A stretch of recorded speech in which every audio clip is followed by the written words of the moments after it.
tao nang pini jorsong nang pini helmet che wan tu ko sona mati ko mahang lo am make do kok payar hai là cái hả là nó hợp như cho hai bữa oh dah nama là cái mấy cái gì đó ban tang nak dia ta system nu bokala se sistem là cái thôi là cái mane pela hả level 3 helmet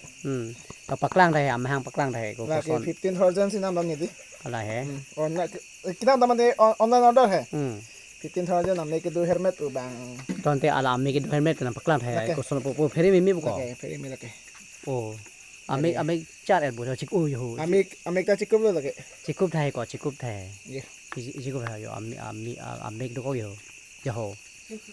coba lang tha oh ajo lo ni ajo te là cái ame khép ko pula thai dang lang thai là oh ko di là cái ko son ni am lang di là cái đi ôi có phải đây mi ô ấy có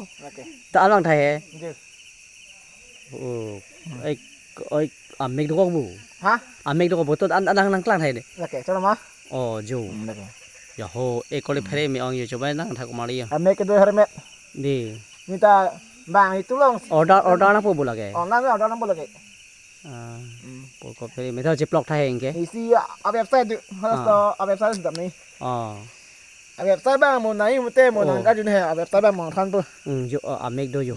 make do học chụp make do đi okay oh mang humi mi không có ấy có lấy phải ông tôi đang phát oh đi hello juga cái ôi có ame lấy cái đôi helmet đi phải mi không có okay để cho lo đây này bắc lang